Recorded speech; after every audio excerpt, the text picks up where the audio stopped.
Good evening, everyone. Welcome to Black Talk.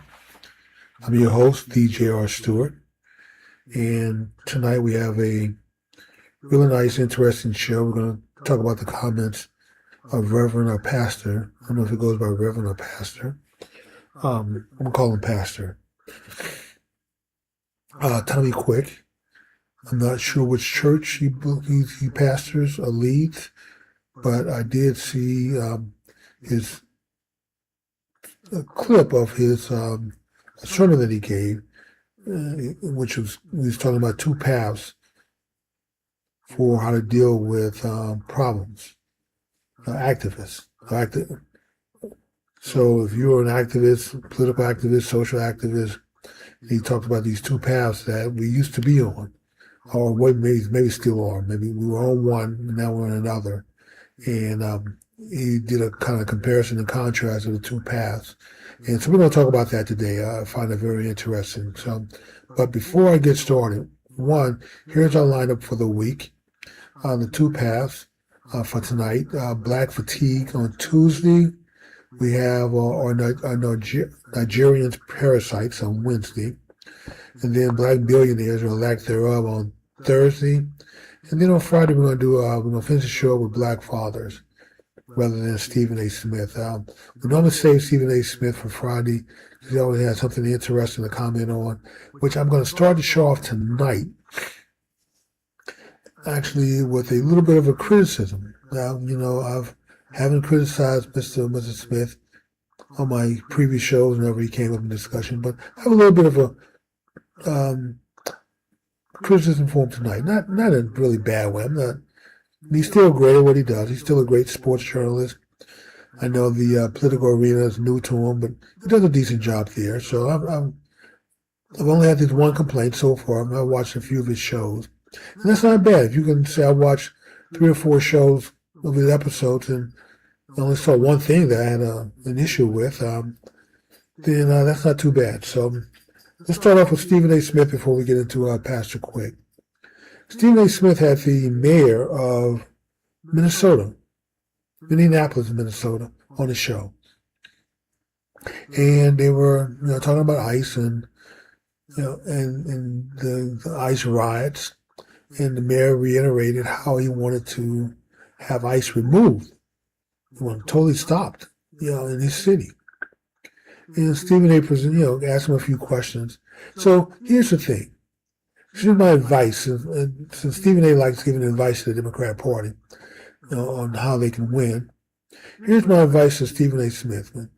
And I am not a professional journalist, so you can take this advice for what it is. Probably not worth 2 cents in journalism. So, but I'm going to give it to you anyway. Stephen A. Smith is on the verge of making himself in his show. I think he called it Straight Shooter, Straight Talk. I'm not sure what he called it. Stephen A. Smith Show, Straight Shooter. Yeah. But you're going to make yourself irrelevant if you don't tighten the show up, man. Because when you have people on there, it's one thing when you're doing the show by yourself, like me. Doing the show by myself, I have no guest on here. It's just me for 1 hour. No commercial breaks. And I have to fill that time up with hopefully interesting comments, opinions, views. Because I'm trying to grow the show. I did pick up another subscriber today. Yay. Still small compared to my other channel, which has thousands of subscribers on it. This show has very few. In 6 months or a year, I'm going to commit to this show doing Monday through Friday for a year and then see what happens. They make a determination at the end of next year as to whether it's worth keeping it or not. But for now, I'm committed to it. So Stephen A. Smith, you're going to make a joke of yourself if you continue to do what you did when you interviewed Minneapolis Mayor Fry. You allowed him to just come on and spin his story. And as you put it, your own words, you a couple of times you took his comments and regurgitated them back to him. What I hear you saying, then you restated it just so the message is clear. See, Democrats always have a messaging problem. And you think that maybe it's part of your job to help them clear the message up. Because secretly, You want them to do well. Like you said, you want a divided government between Republicans and Democrats. And right now, Republicans are in charge of everything. So maybe you feel it's your job to help. Excuse me. Maybe you feel it's your job to help the Democrat Party out, or Democrats, because you want this divided government. And if you keep doing that, Stephen A., even though I'm a bit of a fan, sports-wise, I watch a show, your political show, and listen to it, just to see what your views are. You have some interesting views. I'll give you that. You have great analysis. You analyze things and you see things sometimes the way others don't see it, which is good, refreshing. But when you have guests on your show, you cannot let people come on your show and spin. If you need to learn something, go back and watch Bill O'Reilly. I think you say you used to watch him. Hopefully you still follow him. But he has the no spin zone, the factor, the no spin factor. And Bill O'Reilly was the best at what he did as a journalist, news journalist, broadcast journalist. And he still is. Well, I watch Bill. I still follow him. Bill is great. And Bill does not allow people to come on his show and spin. So here's the spin. When the mayor keeps reiterating that he wants people to feel safe, to call 911. That's what he said. Without the fear of being arrested and deported. Your follow-up, if I may, non-professional journalist, don't know one iota of what you know. So I'm not trying to put myself in your league. Not only trying to say that I'm on your level where I can offer you advice. I'm going to do it anyway. Because I'm just that bold. When the mayor says he wants people to feel safe and calling 911, Stephen A., I'm sorry. I didn't want to call you out of your name. Stephen A., that was your chance, man. That was your chance to make him own those words. That was spin. The issues in Minnesota with ICE are not about calling 911. The issue in Minnesota is they understand that city, that state, is going to dry up. We'll have some serious hardships, some serious crime. If we ever put a stop to all of the fraud activity that's going on, that's a grift state. All the white folks out there protesting, not protesting because they love Somalians, or love black people, brown people, immigrants. They're not out there trying to protect families. That's all spin. The grift game is about the money. It's about the billions of dollars that they've been able to grift and steal. But the Somalians are good grifters. They know how to spread the money around. This is why the mayor himself is taking pictures celebrating with grifters. You didn't ask about any of that. If they wanted people to feel safe, ask the drug dealers who had warrants out for their arrest in Minneapolis if they feel safe calling 911. How about bank robbers? How about people who are wanted for assault and battery? Aggravated assault, aggravated theft. They be robbing people at gunpoint with knives or battering in the process. How about people who commit a miracle? How about you just the people with tickets who have warrants out there for their arrest? Do they feel safe calling 911? Knowing that if the cops come out and ask you to identify yourself and show your ID, they go run your ID, they may discover you have warrants and decide, Mr. Stewart, I see you have a bunch of tickets that you haven't taken care of, and I started, you got warrants for your arrest. So, unfortunately, I know we came out here for something else. You were reporting a burglary or suspicious activity, but I may need to take you in so you can get this dealt with. There are lots of people who are afraid to call 911 for whatever reason they want. Generally, the reason they know that they'll be arrested. Lots of people.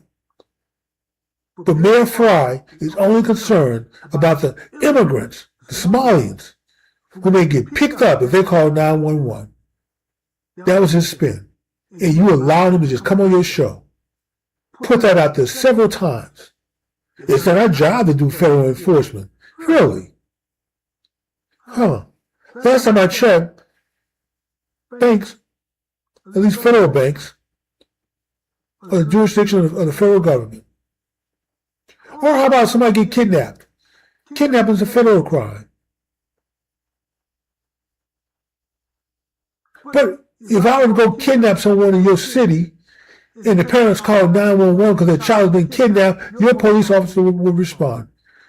Y'all would not say, you know what, hang the phone up and call the FBI. That's their jurisdiction. We don't do their job. But then he clarified the job thing. He said, we work with the FBI. We work with DEA. We work with ATF. We work with all these government agencies. We just don't want to work with ICE. Once again, Stephen A., you let him spin on your show and you don't call him on it. If you can work with all these other government agencies, you can work with ICE. That don't make any sense to me. Unless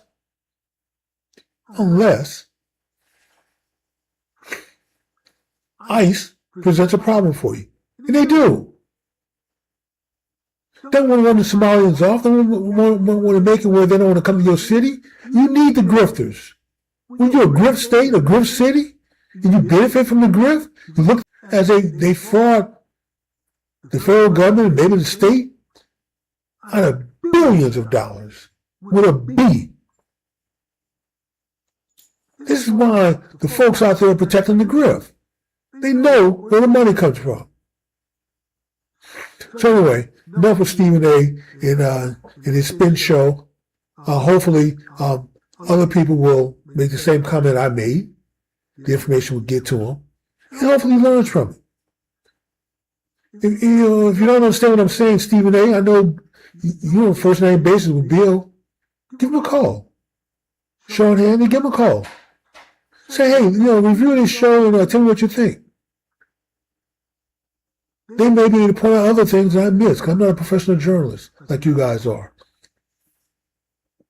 But I do know that if you don't tighten the show up, if you allow the show to just become the Breakfast Club, where people just come on the show and spin and lie, you're going to become a joke. And I know you don't want to become a joke because you're trying to be serious. And I applaud you for that. All the other things you do, all the other analysis, observations, comments that you made, appreciate it. Doing a great job. So don't think that this one comment, this critique, is me saying that I somehow disapprove of the job you're doing. That's not true. So anyway, I'm going to get on to Reverend, Pastor Tommy Quick. So Pastor gave a sermon, and he talks about the two paths. He talked about slavery, and when slavery ended in 1865. There were some black people who left, who repatriated back to Africa, but not many. They were given resources, tools, some money. They wanted to go back. But most, as you know, most slaves stayed. Well, slaves had to work, which they did. Black people weren't afraid to work. Some started businesses, some got into politics. In my state of Texas, the Republican Party was founded by black men. And many Southern Republican state chapters were started by black men. Some got into politics, some got into business. But they worked. And as Pastor Quick pointed out, that them working, taking care of their families, was their activism. Growing food to feed yourself was their activism. Raising pigs, chickens, livestock, that was their activism. If you were fortunate enough to be able to send your child to school, not all children were able to go to school. Sometimes they were needed to help take care of the family, to help raise the food, to work. But if you were fortunate enough to be able to send your child to school, you made sure that child understood, man, this is a huge sacrifice that you've been afforded. This is a huge opportunity you've been afforded. And we're making a sacrifice. I'm making a sacrifice. I'm going to do whatever I have to do so you can have some opportunities that I didn't have. So I need you to go to school and do well.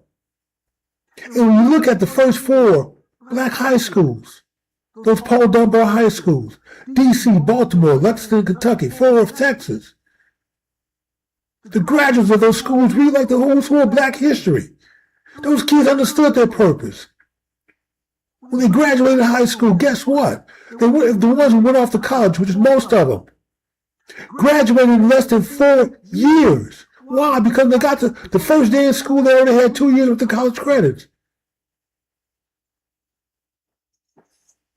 They already had the equivalent of a high school, of an associate degree. The colleges recognized the greatness of those Dunbar schools, how highly educated and intelligent those kids were. It's a shame now to look at the school system and what that white liberal has done to it, and our kids in them, stuck in them. But that's another story. I don't want to get too far off track. When we had the mindset to do a Rosewood or a Greenwood, a Black Wall Street, that wasn't just in those 2 cities. It was in Conway, Texas. It was in Houston. We had enclaves like that all over the country. Where black folks decided to start their own little township, start their own little areas, create their own little business enterprises to take care of themselves. I'm amazed at how many of them. We hear about what happened in Greenwood. We hear about what happened in Rosewood. But there's hundreds of little situations like that all over the country. Generally being led by white, liberal, socialist, progressive, communist, Marxist, Democrats.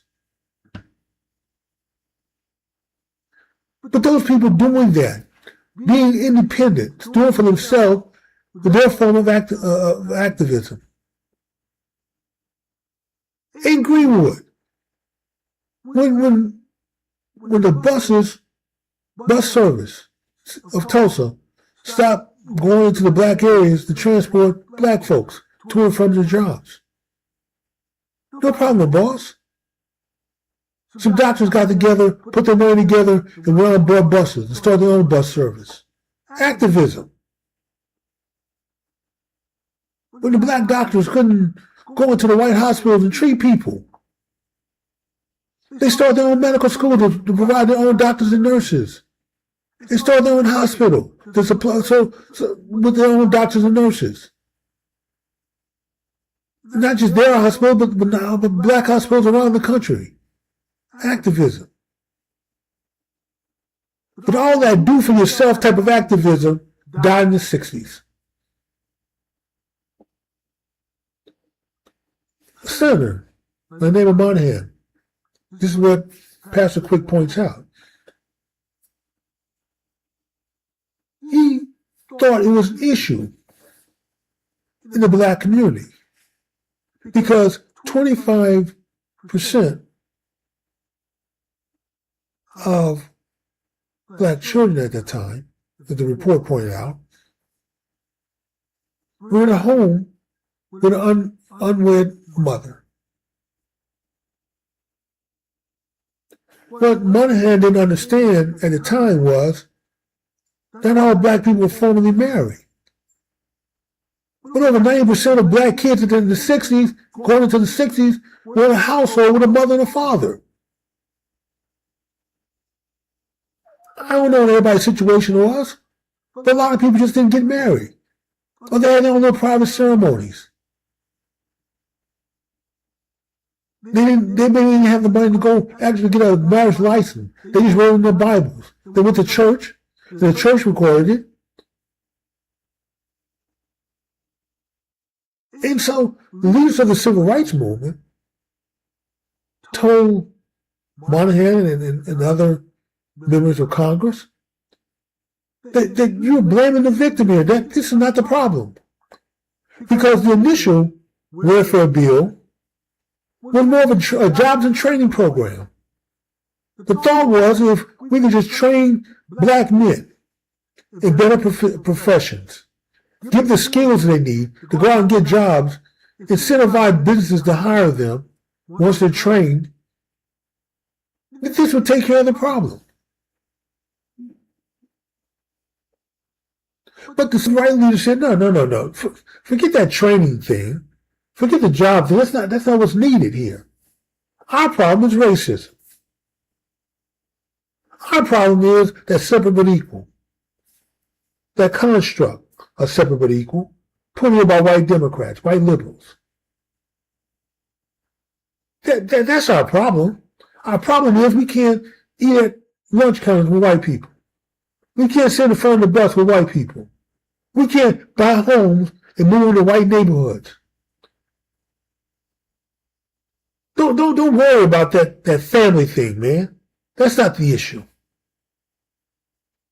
Our issue is racism.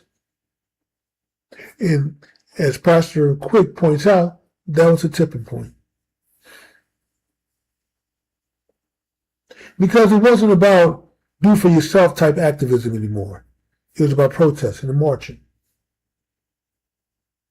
And I would actually modify Pastor Quick's theory. He said there were two paths, but there were three. Although maybe the second path that evolved into something else. They always made a third path. When I watch documentaries like Eyes of the Prize 1 and 2,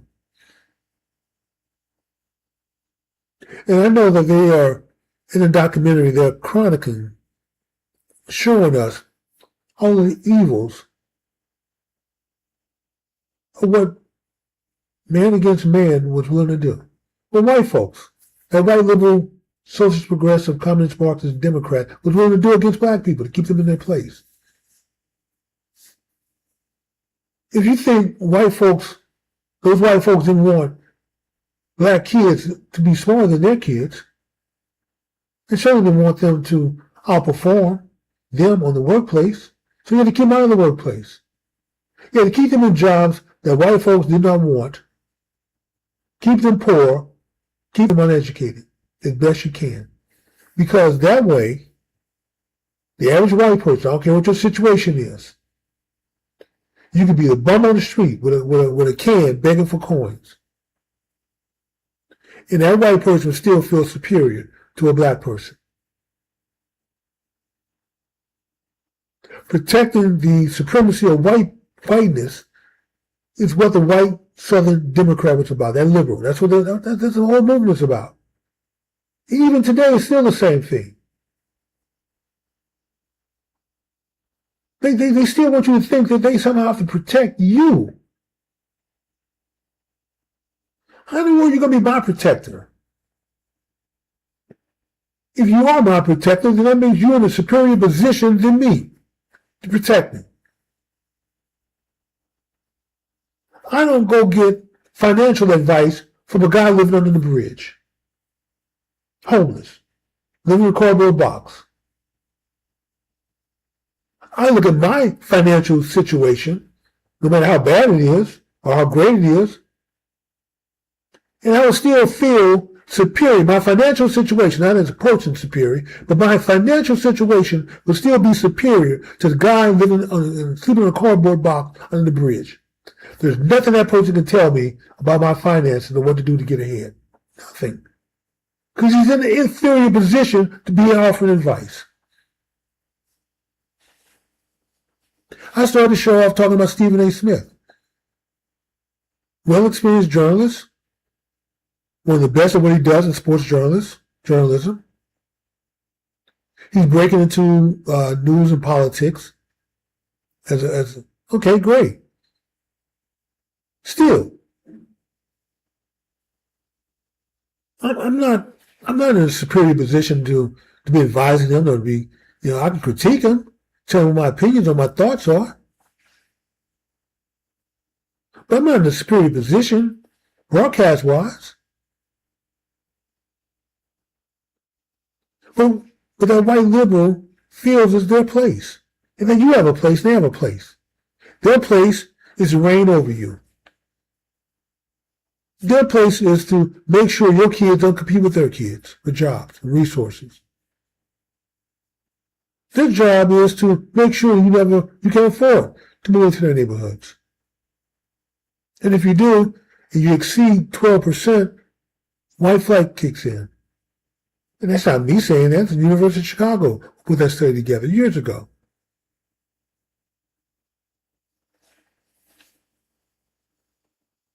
So the second path that we went on in the 60s is to start marching.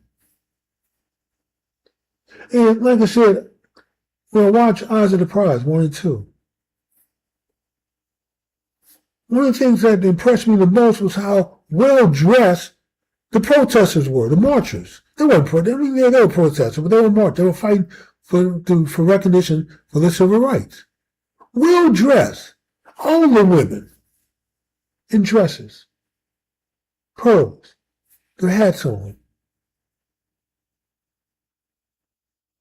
All the men, slacks, shoes, polished shoes, shirts buttoned up, ties. Most had jackets on with it. Even though it's hot out there. Nobody was sagging. Nobody was burning things down, flipping over cars.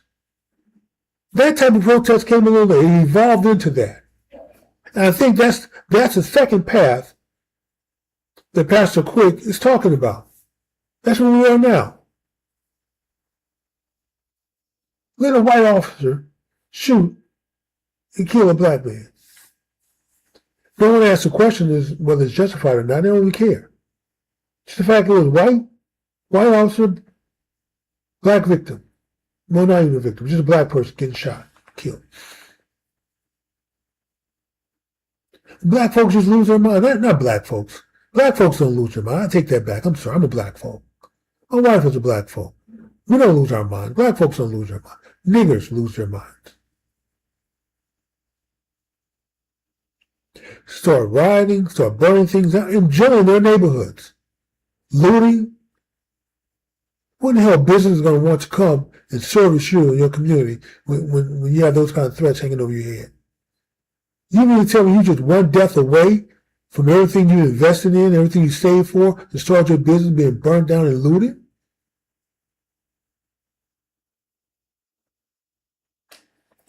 Black Lives Matter, what a joke. Because Black lives don't matter. They raised $100 million. They bought houses. How much of that money, did any of that money trickle down to help black folks? No. No. Here's what I can tell you. If someone would give me $100 million to rescue black people, guess what? I guarantee you, within 5 years, black people will be free in this country. Because I know how to put $100 million to work. You'd have supply chains, you'd have distribution, you'd have black businesses servicing not just black communities, but all communities. You will see a proliferation of the greatness of black people, progress from black people, where we put the whole reconstruction movement to shame.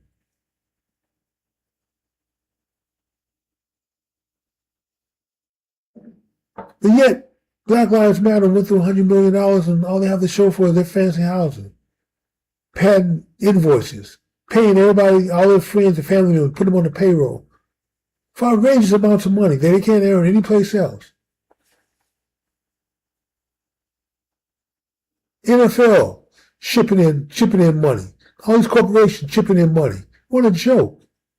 You really want to help black people and do something?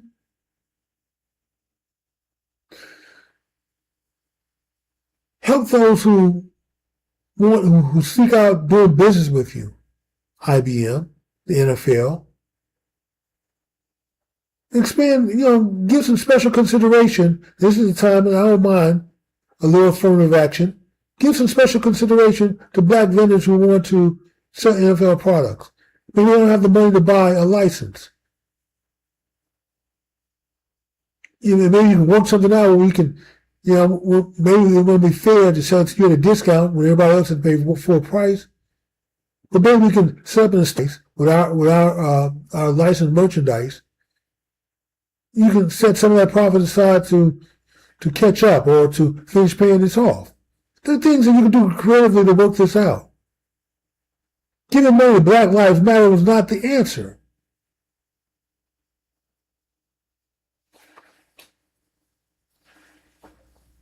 Those are the paths.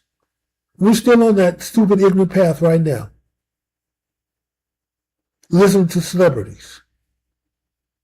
I think they just had the Grammy Awards or the Emmy Awards, one of those award shows. The wife and I don't watch anymore. It's a joke. Oscars, the Emmys, the Grammys.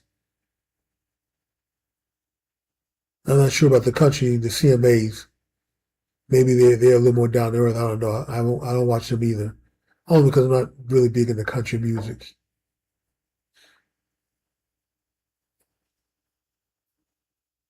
What do they do? They criticize America. Country has been good to them. A lot of them make tons of money with very little work.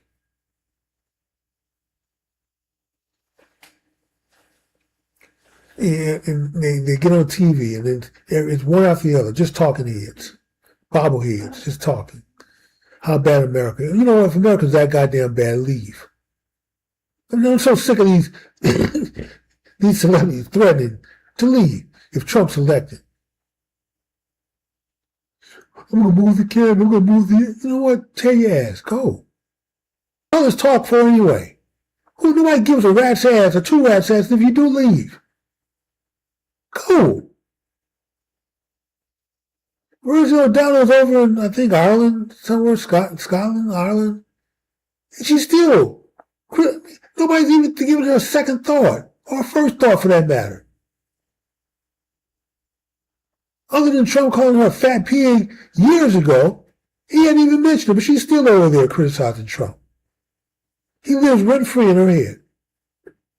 So but at least Rosie gets my respect because she actually followed up on it.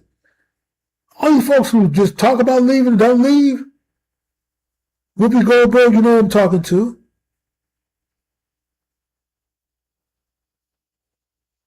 Just leave. They're not just the celebrity types. It's all these other folks also. Communist, Marxist, socialist types. How bad America? You know what? If America's that bad, leave. Go to one of those socialist, communist countries that you think is utopia and live there.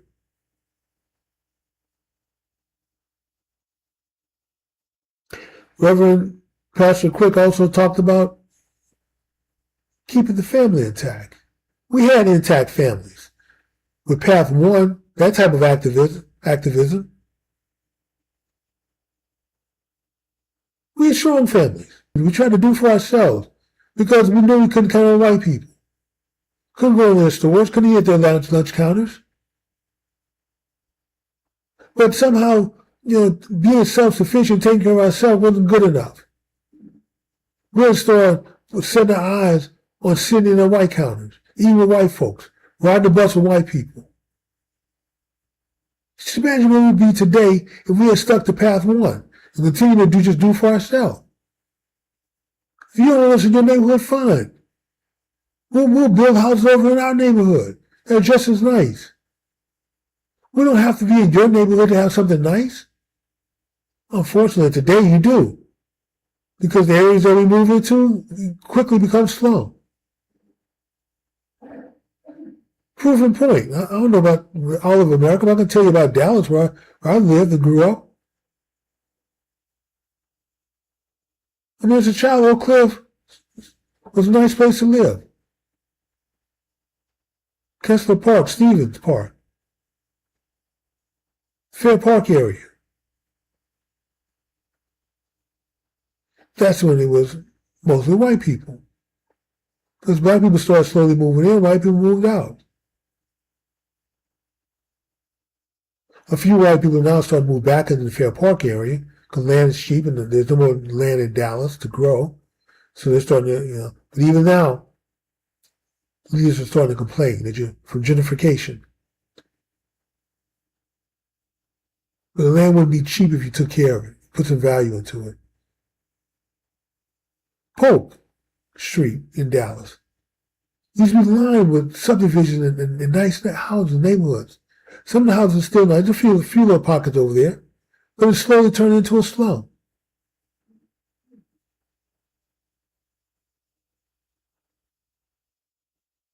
We used to have something called Redbird Mall.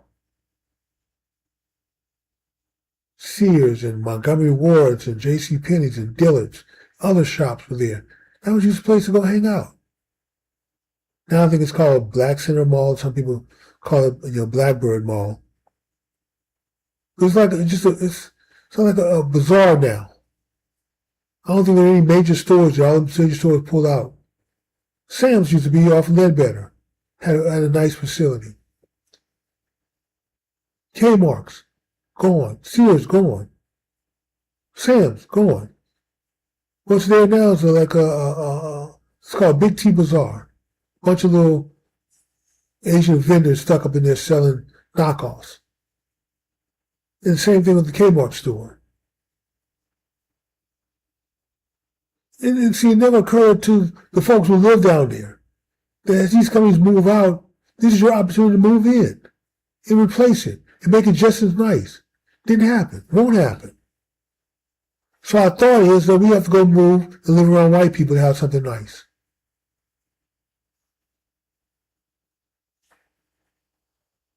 That's very unfortunate. And it's like I said, when you decide you want to protest something, you won't protest black on black crime. Black men are killing other black men, black boys are killing other black boys all the damn time. Nobody cares. No riots, no turnover of cars, no burning anything down. No, that's just status quo. That's just the way things are.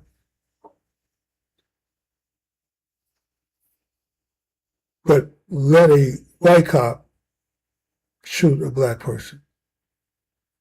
And they make it seem like that's our threat in life, that we're supposed to be scared of the police. Well, I'm not scared of the police. Not to say they're not to be feared. They're to be respected. They do carry guns, so, I mean, they can inflict some damage to you. Bad ones. There's some bad cops out there. And you probably should be a little concerned about bad cops.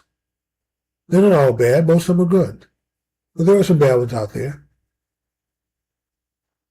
I know this firsthand because I had Officer Gonzalez.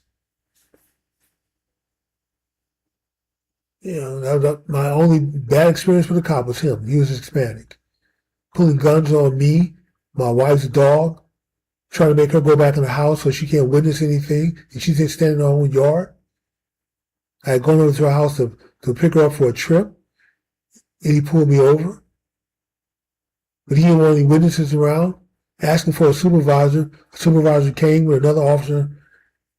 I got 4 or 5 officers, out there in the yard in front of her house, talking, and he's the only one pulling the gun out, pointing at me, pointing at her dog, telling her to get back in the house.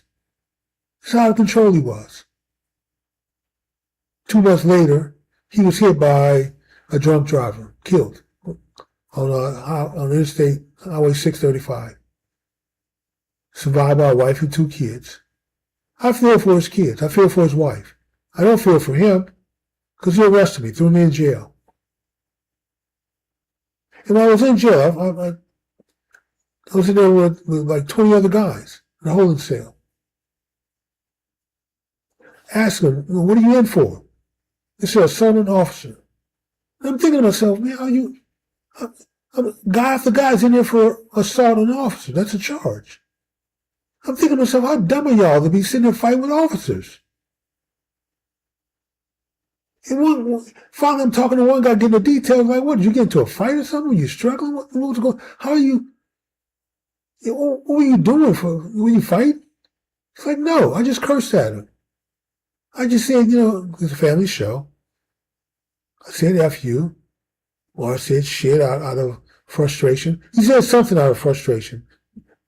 That was a curse word. Then the officer then put the handcuffs on him because now I feel threatened that you just threatened me. You just assaulted me verbally. I didn't even know that was a thing, but it is. Bad cops. I feel for his wife and kids, but I don't feel for him because he needs to be off. That's a bad cop getting away from the public where they can do harm. For them to die is extreme. It'd be better if they got kicked off the force or fired. And even though we filed a complaint with the Internal Affairs, my wife filed a complaint, they didn't do anything about it. That's Garland for you, as they say in the movies. If you ever saw any of those Hallmark movies, there are a couple of them where Candace Bure goes to the little town in Alaska called Garland, where Santa Claus lives. His factory is there. And when she notices odd things, people just say, well, that's Garland for you. Well, I'm saying the same thing. Bad policing at that time, that's Garland for you.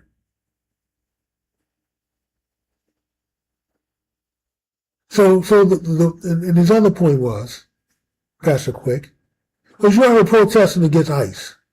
You stand up for the alphabet people. I don't want to get into all the letters because I don't know them all. LBGQ, AZ. I mean, every time you look up, there's another damn letter being added for something.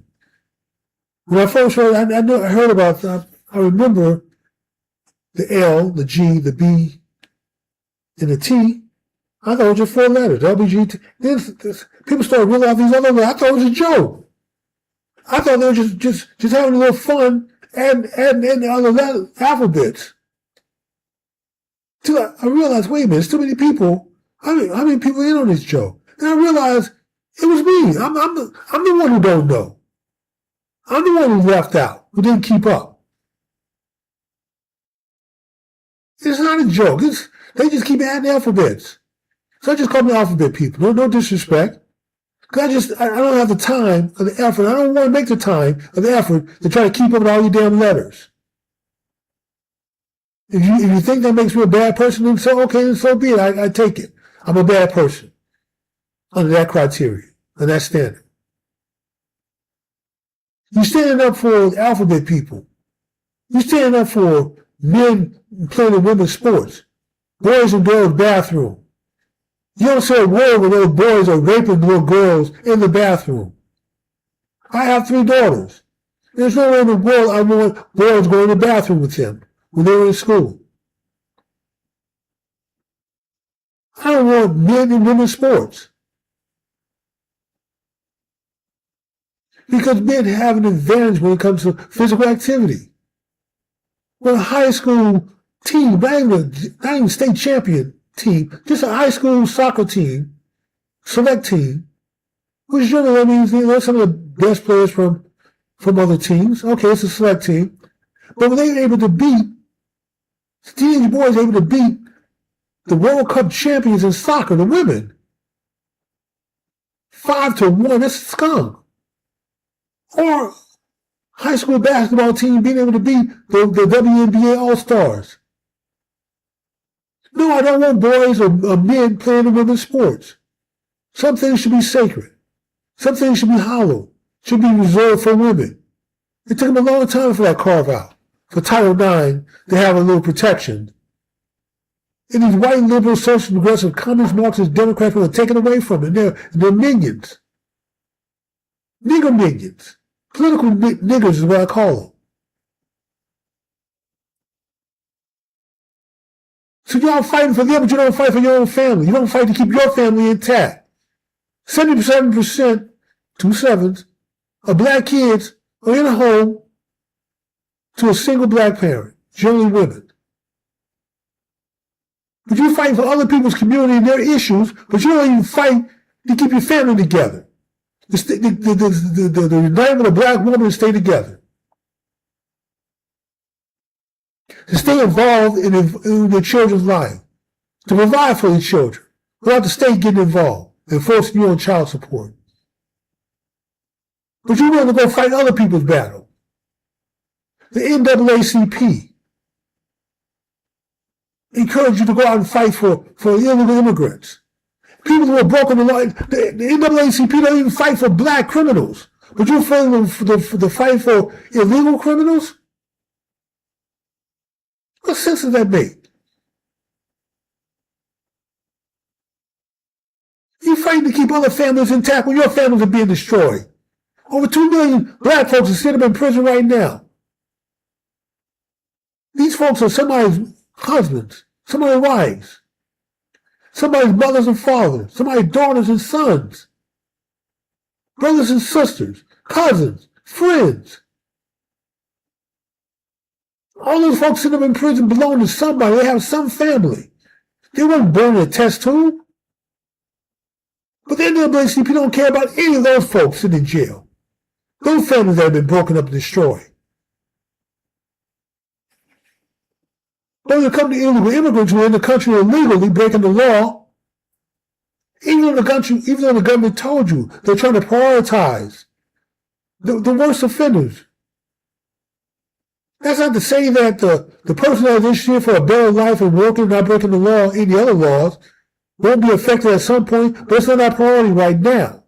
Right now, our priority is to get the criminals out, the violent criminals. But you're still out there encouraging black folks to go out there and fight for ICE, fight against ICE. Path number 2. Just stupid ignorant. You don't even fight for your own communities to keep them together.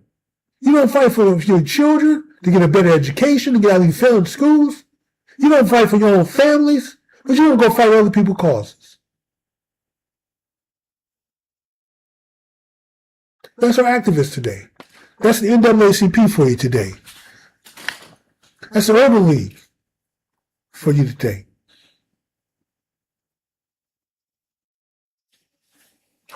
So, if you get a chance, go out and catch, if you can find the clip of Pastor Quick in his sermon about the 2 paths. Go listen to it. I was impressed by the men in his church. Several of them stood up while he was preaching. And I didn't see anybody looking at their phone, looking bored, making excuses. I saw men nodding their heads in agreement, like I was when I heard it. And he challenged other preachers.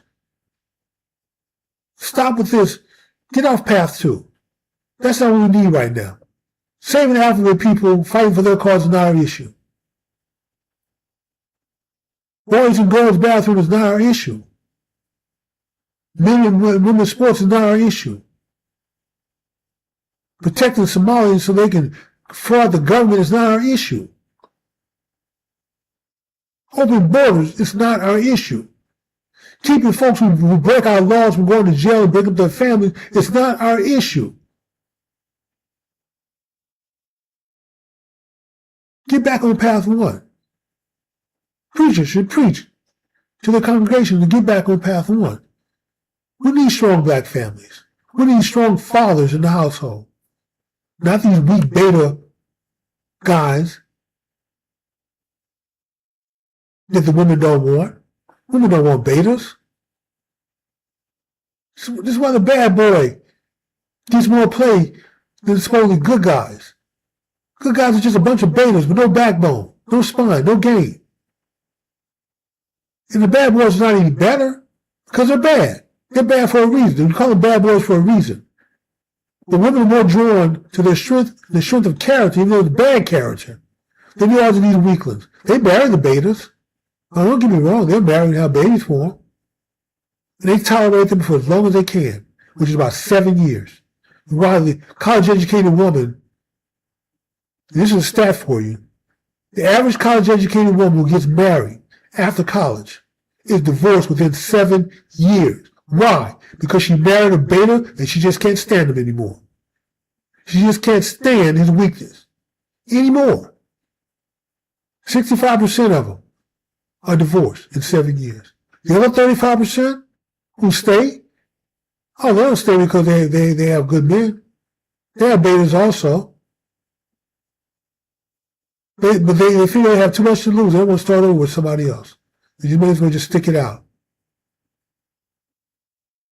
But if they can find a way to put that pillow over your head and put all their body weight behind it while you sleep and stuff you out and get away with it, trust me, the morgue will be filled with beta husbands who've been killed by their wives. I'm not saying to go do that, ladies. Now, don't say I did yours to a guy told you to go kill your husband. I'm not telling you to do that. I'm just pointing out that if you could do it and get away with it, there'll be a lot of beta husbands dead in the morgue and in the ground. But yes, I agree with Pastor Quick that we need to get on the path. We need to join the mega movement with Trump. That's a political movement, but we need to join it in the sense that the essence of it. We need to start thinking about ourselves first, our families first, our kids first. We need to build better schools. Not the building itself needs to be better, but the quality of the education inside the building needs to be better. We don't leave it up to a flawed system to educate our kids. We're going to educate them at home. If you can't educate my child properly, fine, I'll take my child out of the home. I'll put them in private school, a charter school, or else homeschool. If that's what my wife and I have to do. If I have to work 2 or 3 jobs to make that happen, okay, that's what I'll have to do then. But we're going to educate our kids. We're going to protect our kids. We're not going to put them out in the streets for gangbangers, drug slingers, to get a hold of them. And so we're not going to let our daughters walk around and be looked at and be called bitches and hoes, all the ass out, all the wares out. No, we're not going to do. We're going to raise proper young ladies who know something, respect their bodies. That's the kind of activism that Pastor Quick is calling for. I agree with him. We need to turn the clock back. And if you're going to protest, you're going to go out there and march, fine. Go get a permit to march. You rather just go out there with anything on, pants hanging off your ass, put a suit on, put a shirt and tie on, and march peacefully. I can respect that. Ladies, go put a dress on. Put your, not heels, but put your flats on. Make sure your shoes are polished. You never see any women out there protesting with runs in their stockings. They all look impeccably dressed. If you don't believe me, go watch Eyes of the Prize 1 and 2. Go look how seriously dressed these people are. As if they were marching to go to church. You want to march like they did, like your grandparents did. March with some dignity and style. Carry yourself in a way. We used to say, I remember when I was growing up as a little kid, this was a serious offense in your family if you violated this rule. When the lights come on outside, you better be in the house. That was your signal that in the summertime when school is out. When those lights come on, street lights, your ass will be out. I don't even be coming out, looking out the door, calling your name. Because at that point, it's too late. You're in trouble. Another rule. When grown folks are talking, you don't want to be around them. You don't open your mouth when grown folks are talking. In fact, you don't even want to be around grown folks when they're talking if you're a child. But here's the most important one. I got a lot of kids in trouble. A lot of kids. If the first 2 didn't get you, this one generally got a bunch of kids. And I'll let you in on what that secret. This will be a good time to go to commercial break, except I don't have a commercial break. But generally, some shows will go to commercial break at this time, and they will come back and tell you in like the last minute to keep you hanging on. So I'm not going to do that. But that third one was rule that got a lot of kids in trouble. Is when you leave this house, you won't do anything. I mean absolutely nothing. Nothing. Nothing or nothing. It doesn't matter which one you use. You absolutely don't do anything to embarrass me. To embarrass his family. You don't go, if I take you shopping with me to the grocery store, you don't fall out and have a temper tantrum because you can't get your way. I know parents now give you whatever you want in that store to pacify you, to shut you up. He is straight out the fool. Kids of my generation growing up, we couldn't get away with that. Hey, your mama, your big mama would grab something, go to the electrical aisle, get an extension cord, and whoop your butt right there in the store.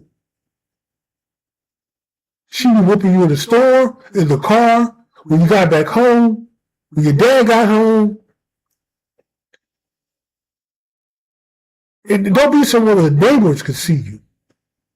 Church, some social event, you acting up. And the neighbor has to go tell your mom, girl, I saw you at the meeting. And I feel really bad for how your son was acting.